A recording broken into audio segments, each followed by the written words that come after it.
Olá pessoal, sejam bem-vindos, sejam bem-vindas à disciplina Física Moderna 1. Nesta aula, que é a nossa sexta aula, nós vamos discutir as transformações de velocidade na perspectiva da teoria da relatividade. Nós já vimos nas aulas anteriores todo o formalismo para transformar as coordenadas espaço-temporais de um determinado evento, de um determinado referencial para outro. O que nós devemos nos perguntar agora é: o que acontece com a questão das velocidades? Se eu estou num certo referencial, em um certo sistema físico, que está a uma certa velocidade, qual será a velocidade desse objeto visto de um outro referencial? Nós já vimos que, para as velocidades relativísticas, as transformações de Galileu não são mais válidas. Então, certamente as transformações de velocidade não deverão ocorrer na teoria da relatividade como ocorre na mecânica clássica. Então, agora, usando as transformações de Lorentz, vamos demonstrar como deduzir as transformações de velocidades de um referencial para outro, considerando o princípio da teoria da relatividade. Neste momento, levantamos uma questão importante. Afinal, o que exatamente queremos calcular?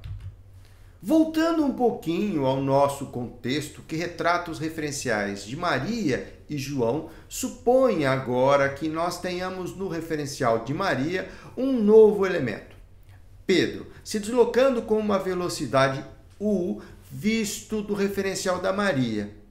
Nesta circunstância, qual será a velocidade de Pedro visto do referencial de João, que por sua vez se desloca com velocidade v do referencial da Maria, na direção y, no sentido de y crescente? Vamos denotar a velocidade de Pedro visto do referencial de Maria de u subíndice m. E a velocidade de Pedro visto do referencial de João de u subíndice j. Se nós estivéssemos considerando tão somente a mecânica clássica, seria apenas a velocidade de Pedro no referencial da Maria menos a velocidade do João em relação a Maria. Nesta aula, vamos demonstrar que este não é o caso na teoria da relatividade, não é mesmo? Para nós chegarmos nessa transformação de velocidade, vamos começar lembrando que a velocidade é uma grandeza vetorial. A velocidade de Pedro visto pelo referencial da Maria corresponde à derivada da posição de x no referencial da Maria em relação ao tempo, também no referencial da Maria, na direção do vetor unitário y, somada à derivada da posição y no referencial da Maria em relação ao tempo, também no referencial da Maria, na direção do vetor unitário j, somada ainda à derivada da posição z no referencial da Maria em relação ao tempo, também no referencial da Maria, na direção do vetor unitário k. Analogamente, temos que a velocidade de Pedro, visto do referencial de João, é dado por essa equação que nós acabamos de colocar em tela. Note que agora as derivadas acontecem em relação ao referencial de João. Perceba que nas derivadas temporais a primeira diferença em relação à mecânica clássica. Na mecânica clássica, o tempo é absoluto, ou seja, é igual em qualquer referencial. Então não fazia diferença que tempo nós colocávamos nas derivadas. Agora, na teoria da relatividade, nós temos que especificar os referenciais ao realizar as derivadas temporais. Então, essencialmente, nós queremos chegar no u subíndice j a partir do u subíndice m, considerando as transformações de Lorentz para as coordenadas espaciais e temporais. Para nós chegarmos a estas expressões, vamos começar pensando no diferencial da posição x de Pedro no referencial de João, expressos em termos do diferencial do tempo no referencial da Maria. Como em qualquer função, isso pode ser feito calculando a derivada da posição x do referencial do João em relação ao tempo no referencial da Maria, multiplicada pelo diferencial do tempo no referencial da Maria.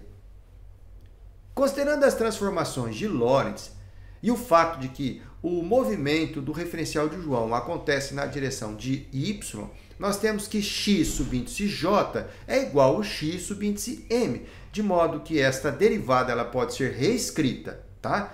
Ao fazer isso, note que o dxm dtm nada mais é do que a componente x da velocidade do referencial da Maria, isto é, o uxm. Vamos fazer a mesma coisa para a direção y.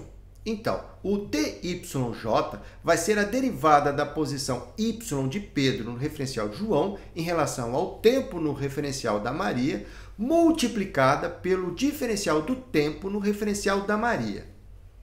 Aí nós substituímos o yj pela sua correspondente transformação de Lorentz, que é o gama, abre parênteses, ym menos vtm. Na sequência, fazemos a sua respectiva derivada. Como a velocidade relativa entre os referenciais é constante, o gama é constante e sai de dentro da derivada, ficando, portanto, com a regra da soma. O dtm dtm é 1 e o dym dtm corresponde à componente y da velocidade de Pedro em relação ao referencial da Maria, ficando então com gama o ym menos v, que multiplica o dtm.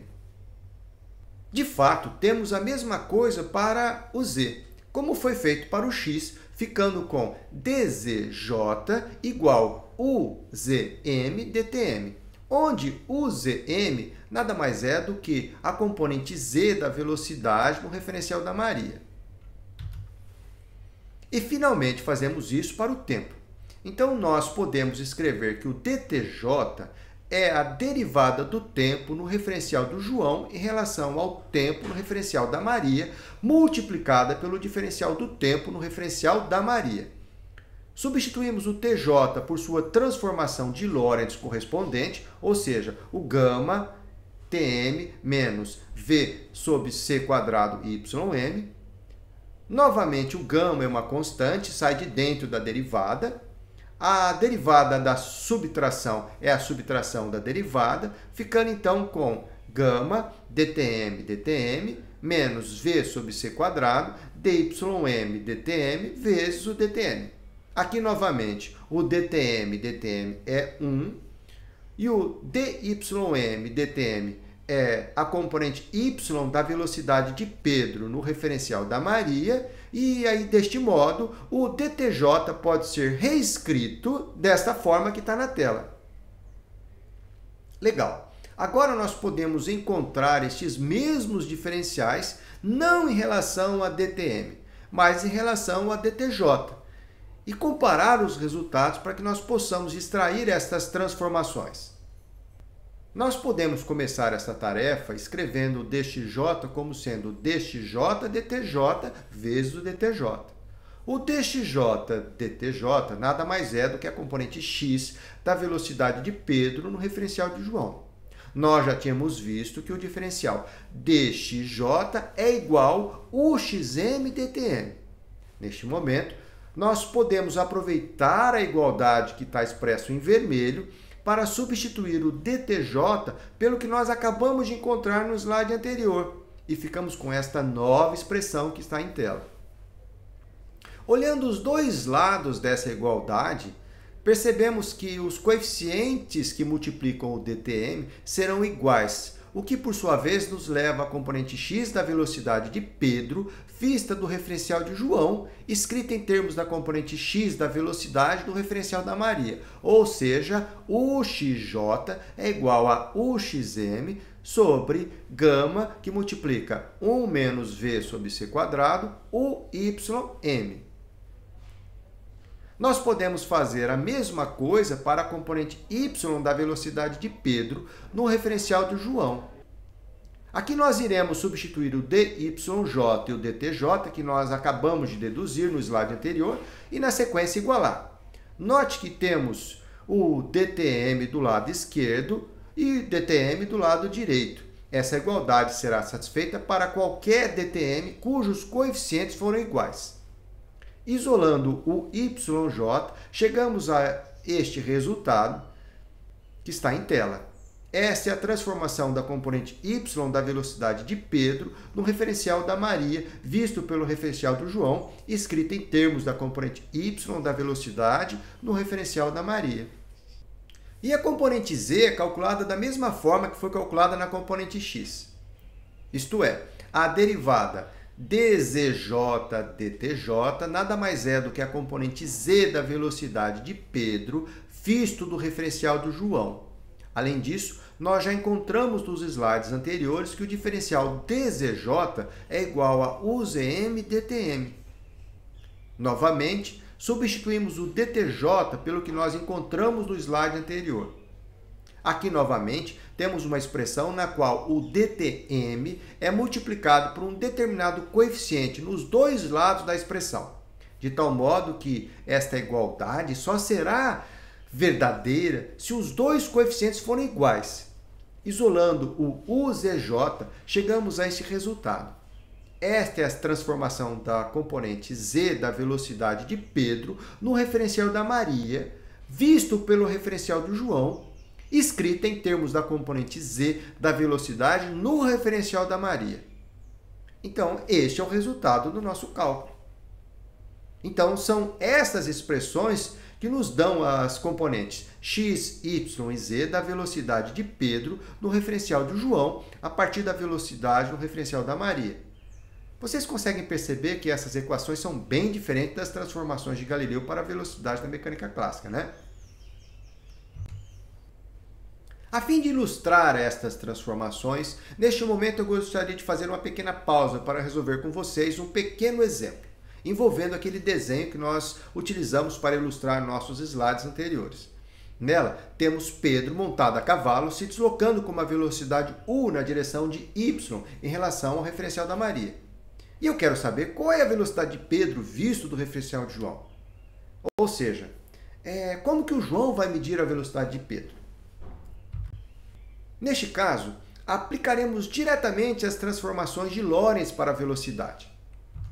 Perceba que Pedro não tem nenhuma componente de velocidade na direção de x. Tem uma componente u na direção y e 0 na direção z. Nós aqui utilizaremos cada uma daquelas transformações que nós acabamos de deduzir.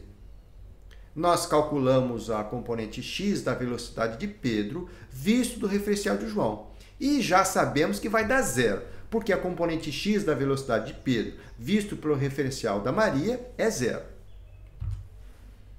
A componente y da velocidade de Pedro, visto do referencial de João, vai ser u menos v sobre 1 menos v sobre c quadrado u, porque a componente y da velocidade de Pedro no referencial da Maria é u. Foi só substituir. E a componente z da velocidade no referencial do João também é 0, porque a componente z no referencial da Maria também é 0. Deste modo, podemos dizer que o resultado deste problema é este grifado em tela, não é mesmo? Aqui é interessante nós compararmos este resultado com o que seria obtido na mecânica clássica de Galileu. Na mecânica clássica, nós teríamos a componente x também 0. A componente y seria apenas u menos v, e a componente z seria também 0. O que muda quando nós saímos da física clássica para a teoria da relatividade é que a componente y, onde está o movimento relativo entre os dois referenciais, muda de u menos v para u menos v sobre o fator 1 menos v sobre c quadrado vezes u. Notem que, claro que, se a velocidade do referencial de João em relação a Maria for pequena, então é claro que essa razão de v sobre c quadrado vai ser praticamente 0 e esse resultado converge para o resultado da mecânica clássica. Percebam que somente quando a velocidade relativa for relativística, a nossa expressão vai ser significativa, né? Então é isso para o nosso vídeo de hoje. Espero que vocês tenham aproveitado essa videoaula. Até a próxima, pessoal!